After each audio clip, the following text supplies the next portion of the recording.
안녕하세요. 교원대학교 학생 여러분. 응용윤리 13주차 2교시 강의 시작하도록 하겠습니다. 지난 시간에 선행의 원칙 살펴봤고, 이제 생명의료윤리의 4가지 원칙 중에 마지막 남은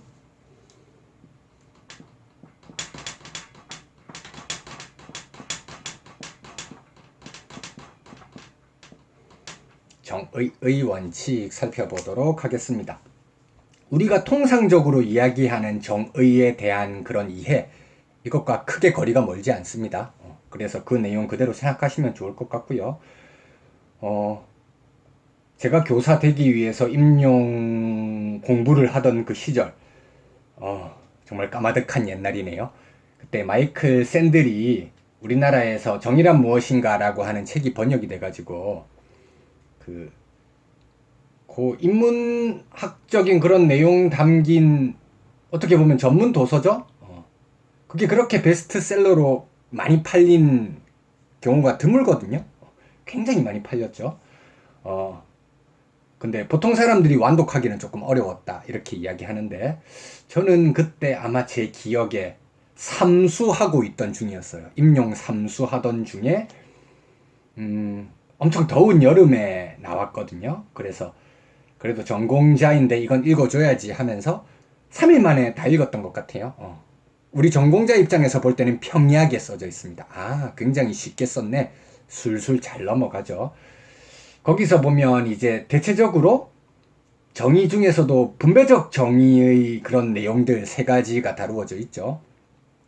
공리주의 입장이 나오고, 의무론 입장이 나오고, 공동체주의 입장이 나오고, 이렇게 되는 그런 내용이죠.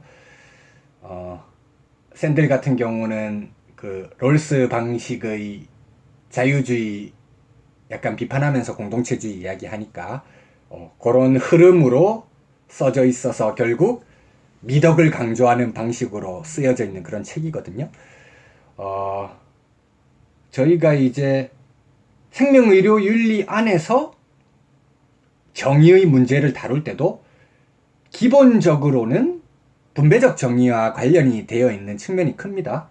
그래도 우리가 정의라고 하는 내용이 나왔으니까 이 정의 개념의 구분 그리고 역사적인 흐름에 따라서 어떤 것들이 조금씩 강조되어 왔는가 이걸 쭈르륵 살펴본 다음에 이 내용을 생명의료윤리에서 이야기하는 정의의 문제에 탁 간단하게 대입시키면은 한 차시가 깔끔하게 정리되지 않을까 그런 생각이 듭니다.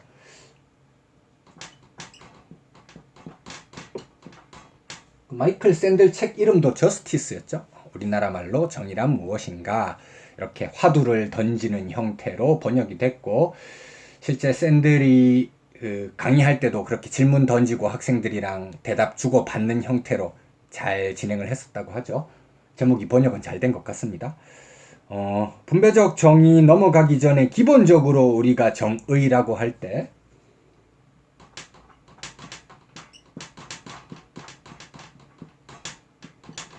일반적 정의와 그것과 구분될 수 있는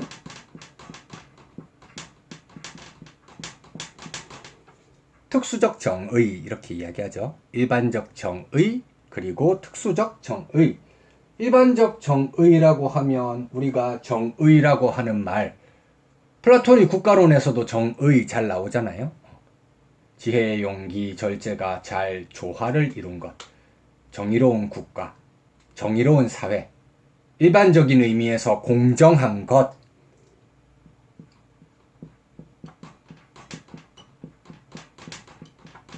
우리가 정의롭다라고 이야기할 때 공정한 것 이것을 이야기할 수 있겠고요. 그리고 일반적인 의미에서 정의 이게 준법과 관련된다. 아마 여러분들 잘 알고 있는 내용일 겁니다. 법을 지키는 것.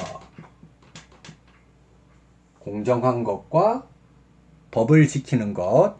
이것이 일반적 의미에서 정의를 나타내는 거죠. 그 다음 이제 특수적인 의미에서 정의. 이것도 아마 여러분들이 잘 알고 계실 텐데 나누어 보자면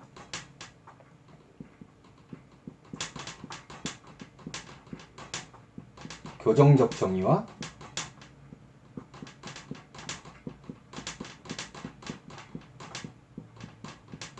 분배적 정의로 나누어 볼 수 있을 것 같습니다.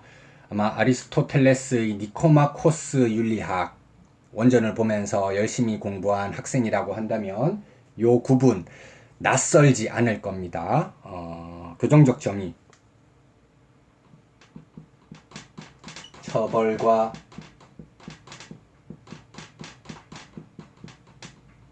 배상에 있어서의 정의, 교정적 정의고요.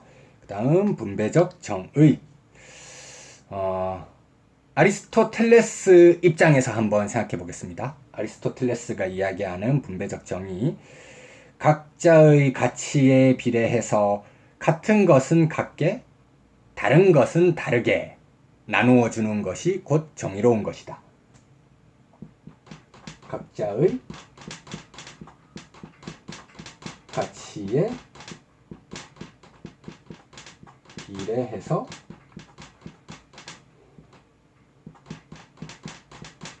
같은 것은 같게, 다른 것은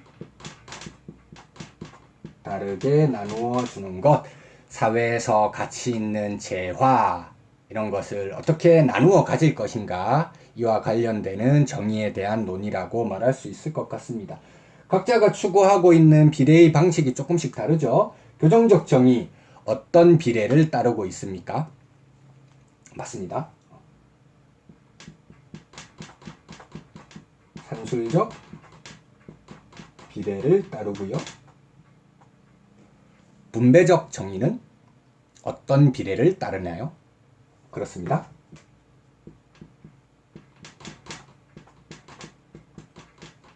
기하학적 비례를 따른다 이렇게 이야기하죠. 처벌과 배상에 있어서 정의, 산술적 비례, 함무라비 법전 떠올려 보시면 굉장히 쉽죠. 눈에는 눈, 이에는 이. 처벌과 배상이니까 피해를 입힌 만큼 산술적으로 동일하게 배상하라. 다른 사람한테 사기를 쳐가지고 100만 원의 피해를 주었다면 100만 원 원상 복구해 주어라. 산술적 비례. 어렵지가 않죠. 그 다음 분배적 정의. 각자 가치에 비례해서 같은 것은 같게, 다른 것은 다르게. 가지고 있는 능력이 1인 사람이 있고 2인 사람이 있다면 정사각형에서 변 1, 1 곱하면 1제곱, 그리고 변 2, 2 곱하면 4제곱. 그 도형의 한 변 비례해가지고 넓이가 달라지는 것처럼 기하학적으로 각자 다르게 해줘야 된다는 것이죠. 제 아버지께서 조선소에서 용접을 하셨는데요. 용접공들 수당이 있겠죠. 근데 특수한 용접을 할 수 있는 자격증을 저희 아버지가 가지고 계셨어요. 저희 아버지는 그 용접을 지상에서만 하는 게 아니라 이미 배가 바다로 나간 그런 배, 이 배가 수면 아랫부분에 있는 곳에서 구멍이 나면 수중에서도 용접을 해야 되는 그런 상황이 있을 수 있거든요. 근데 수중 용접 배우는데 좀 큰 시간과 노력이 소요되고 아무래도 수중에서 작업하다 보니까 위험할 수도 있죠. 그래서 수당을 2배로 쳐줬다고 하거든요. 각자의 가치에 비례해서 같은 것은 같게, 다른 것은 다르게 전형적으로 적용될 수 있는 내용이죠. 어렵지가 않습니다. 그런데 이제 이 분배적 정의, 이 부분이 생명의료윤리에서도 아까 제가 마이클 샌델 정의란 무엇인가에서 주로 다루고 있는 그 정의의 주제도 분배적 정의라고 했는데, 생명의료윤리에서 다루는 정의의 주제도 대부분 분배적 정의거든요. 근데 이 분배적 정의라고 하는 게 어떤 방식으로 적용되느냐, 이게 다를 수가 있죠. 각자의 가치에 비례해서 같은 것은 같게, 다른 것은 다르게 해라. 요걸 그대로 형식적으로 적용할 수도 있을 겁니다.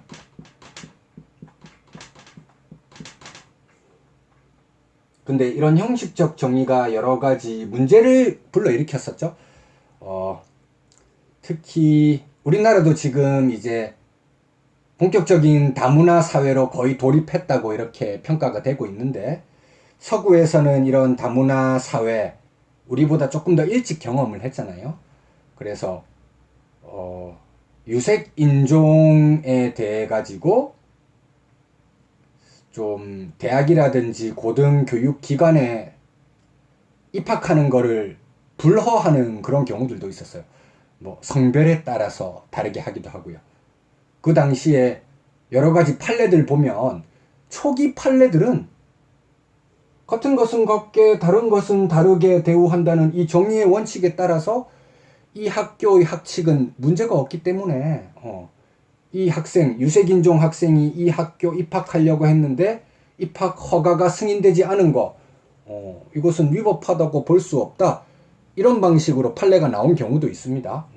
형식적 정의를 있는 그대로 적용하다 보면 현실적으로 조금의 문제가 발생할 수 있다는 것이죠. 그래서 이런 형식적 정의의 문제점을 개선하기 위해서 실질적 정의라고 하는 것이 등장했습니다. 형식적 정의가 100% 이것과 동일하다는 것은 아닌데, 대표적인 사례 중에 하나가 기회에 있어서의 평등, 기회에 있어서의 평등이라고 하는 것만 형식적으로 딱 보장해주면 그것이 정의로운 것이다. 이런 방식으로 주장하는 사람들도 있을 수 있잖아요. 근데 이건 정말 터무니없는 소리죠. 각자가 가지고 있는 능력이 다르기 때문에 아무리 형식적으로 출발선상을 동일하게 해준다고 해도 과정이나 결과에 있어서 불평등이라든지 부정이 이게 산출되는 경우가 굉장히 많았거든요. 그래서 이 형식적 정의에 대한 기초적 아이디어, 기회에 있어서의 평등을 형식적으로 제공을 한다. 그러니까 문제가 생기더라. 그러면 이 문제를 실질적으로 바꾸기 위해서 우리가 할 수 있는 방법에는 뭐가 있을까?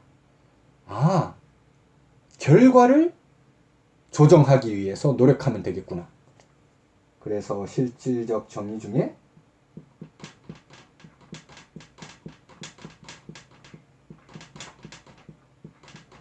결과적 정의 주장하는 입장이 등장하게 되죠. 대표자라고 하면 여러분들 너무 잘 알고 계시는 마르크스.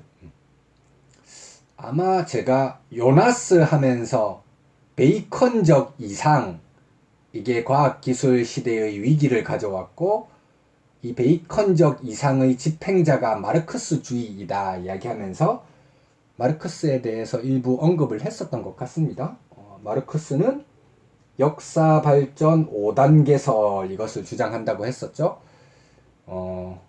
최초에 불평등이 없었던 원시 공산사회, 그 다음은 가장 기초적인 형태의 불평등이라든지 계급 구분이 나타났던 고대 노예제, 주인과 노예의 구분이 최초로 등장한 것이고요. 그 다음 인류의 역사는 이 계급 간의 갈등이라든지 이게 더 심화되고 고도화되는 형태로 전개되어 나갔다고 주장하잖아요. 그래서 이 주인 노예, 한 단계 더 나가면 중세 봉건 제도라고 했었죠. 영주와 농노 사이의 갈등과 착취의 관계가 있었고요. 조금 더 나가면 근대 자본주의라고 말할 수 있겠습니다. 근대 자본주의, 자본가, 부르주아죠. 노동자, 프롤레타리아, 이 둘 사이의 갈등이 극심해지고 지배계급과 피지배계급 사이의 모순이 극대화된 시기이다. 이런 계급차별의 역사, 이것을 철폐하고 이상적인 사회를 만들기 위해서 만국의 노동자들이 단결을 해가지고 프롤레타리아 혁명을 일으켜야 되죠.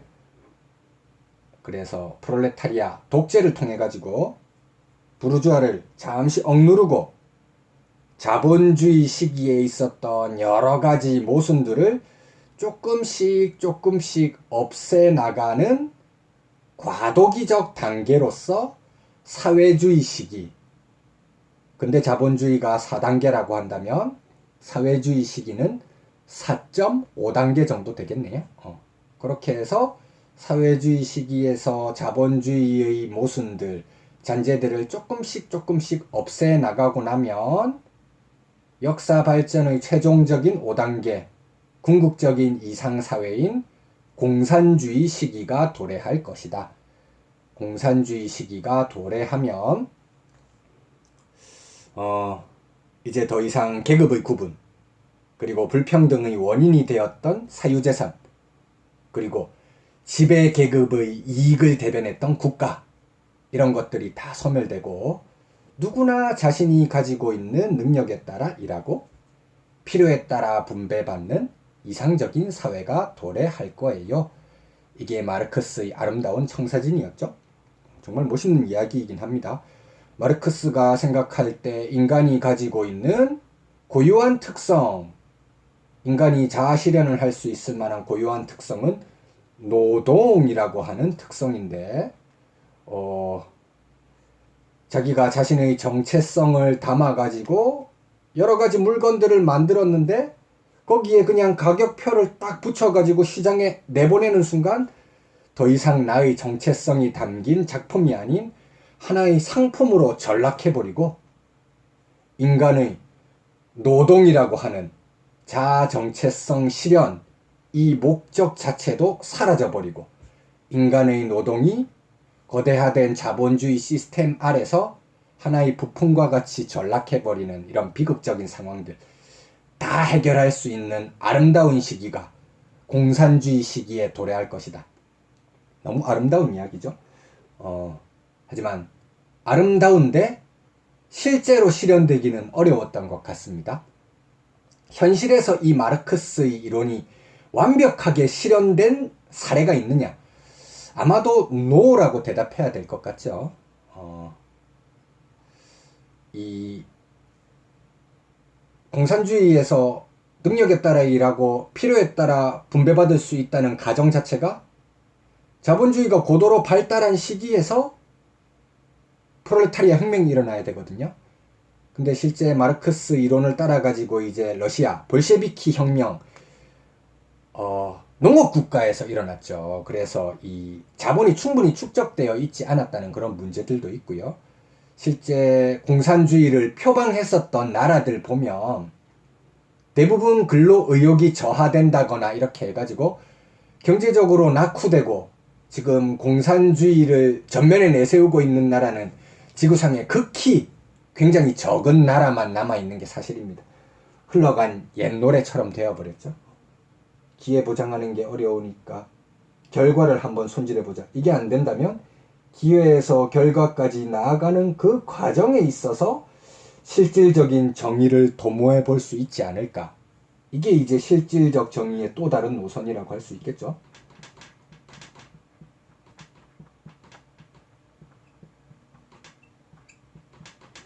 절차적 정의라고 하는 겁니다. 절차적 정의 주장하는 사람들 많이 있겠죠. 노직도 대표적인 절차적 정의 여기 들어가는 사람이겠지만 우리에게 보다 더 친숙한 롤즈 생각해 보시면 될 것 같습니다. 사회계약설 이런 전통을 따라 가지고 사회 수립되기 전의 이제 가상의 상태, 이게 자연 상태라고 한다면 롤즈 입장에서는 원초적인 입장, 오리지널 포지션이잖아요. 거기서 정의로운 사회를 만들기 위한 여러 가지 정의 원칙들 수립해 나가는 과정이 중요하다는 거죠. 독립된 기준이라든지 결과 이런 거를 완벽하게 제시하지는 않잖아요. 그런 절차를 중요시하는 입장, 롤즈의 절차적 정의라고 말할 수 있을 것 같습니다. 전반적으로 이렇게 정의 이론에 대해서 쭉 살펴봤는데 우리가 의료윤리에 있어서 결과적 정의와 절차적 정의 두 가지가 사실 다 필요하거든요. 결과적 정의 입장에서 고려해봐야 할 사항이 있을 수 있고, 절차적 정의 입장에서 고려해 보아야 할 상황이 있을 수 있습니다. 결과적 정의, 이것과 관련해서 우리가 살펴보아야 할 건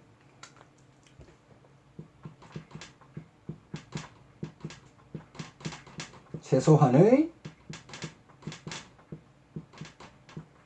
의료를 받을 권리 문제, 최소한의 의료를 받을 권리 문제라고 썼습니다. 이제 롤즈나 노집 같은 이런 절차적 정의, 특히 자유주의적 정의론이죠.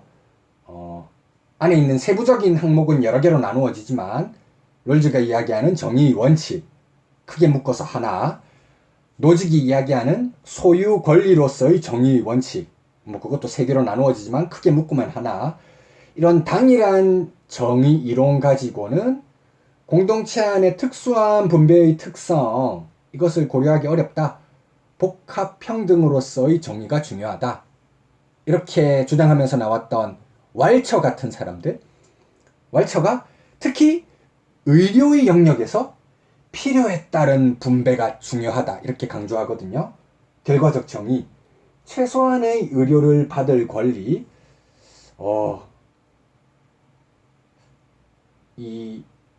가지고 있는 재산이 없어가지고 기본적인 의료까지도 못 받게 된다. 이건 너무 비참한 일이잖아요. 예를 들면서 북한이 좀 이런 경우가 있긴 하죠. 아주 기본적인 의약품, 그런 것만 먹어도 하루 이틀 정도면 쉽게 회복할 수 있는 그런 질병인데, 이게 없어가지고 죽는 사람들이 굉장히 많다고 하잖아요. 그런 비극적인 일이, 뭐 북한이 그걸 인정할지 안 할지 모르겠지만 그 북한은 거의 무법 국가라고 볼 수 있는 거니까 질서 정연하지 못한 국가잖아요. 근데 롤즈 입장에서 이야기하는 거의 질서 정연한 국가, 거의 정의로운 국가, 이런 나라라고 한다면 롤즈는 이런 나라를 이제 재산 소유 민주주의 국가라고도 부르잖아요. 민주사회 구성원이 되기 위한 최소한의 재산 소유 수준이 있어야 된다. 뭐 최소 수혜자의 이익을 개선해 주어야 된다. 이런 이야기를 하죠. 이것과 다 연결될 수 있는 내용입니다. 기본적으로 보장받아야 할 의료 수준은 있다는 것이죠. 물론 롤즈는 명시적으로 복지국가, 복지정책 이런 표현 자체는 반대하기는 하지만 우리가 이야기하는 건강보험제도, 건강보험이라고 하면 자기가 돈을 내고 그래서 거기서 자기가 아픈 경우가 생겼을 때 보장을 받는다. 그런데 기본적인 소득이 없는 사람들도 이런 의료 혜택에서 멀어지지 않기 위해서 공적인 부조제도 이런 것도 하잖아요. 그런 걸 통해서 최소한의 의료를 받을 권리와 연결되는 게 막스식의 결과적 정의, 의료윤리의 영역에서도 분배 정의 안에서 결과적 정의의 논의가 필요한 그런 부분도 있다는 겁니다. 자, 그 다음 절차적 정의. 이거는 이제 자원이라고 하는 건 기본적으로 무한정이 아니라 희소하잖아요. 의료 자원 또한 그렇다는 거죠. 그래서 이렇게 표현해 보겠습니다.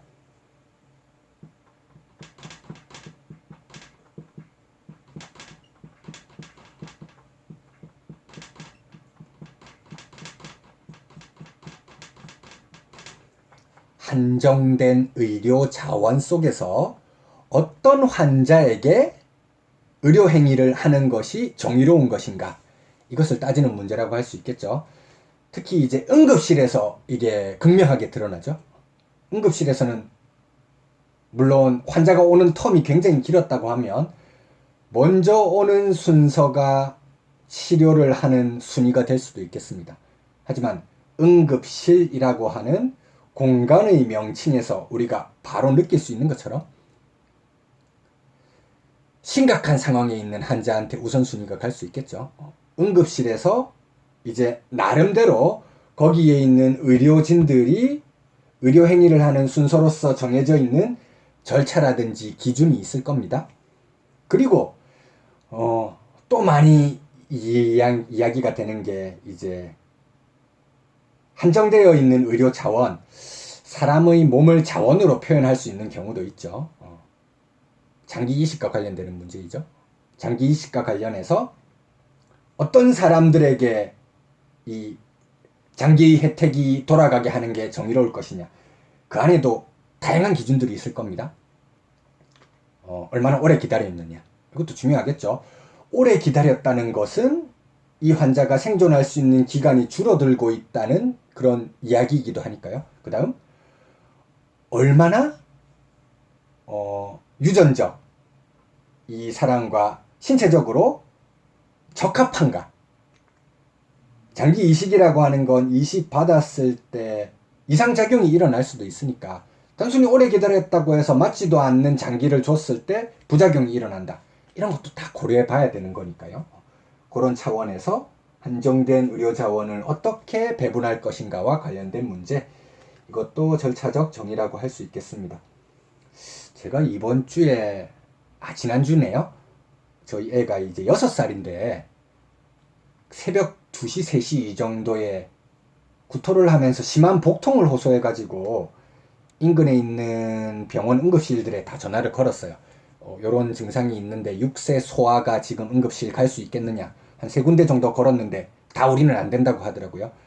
왜냐하면 배가 아프다는 건 가장 심각한 상황 할 때는 개복 수술, 내과 수술을 진행해야 되는 상황일 수도 있죠. 근데 내과 소아과 전공의가 없는 상태에서 덜컥 받았다가 문제가 생길 수 있으니까. 그래서 제가 119에 전화를 했는데 제가 사는 지역이 부산이잖아요. 그런데 소아과 내과 수술이 가능한 의사가 있는 병원이 양산 부산대 병원밖에 없더라고요.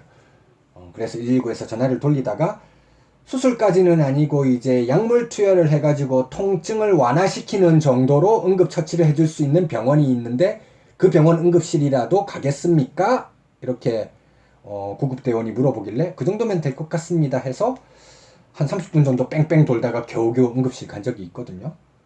그렇게 생각해보면 요즘 의료 영역 중에서도 소아과 같은 일부 과에서는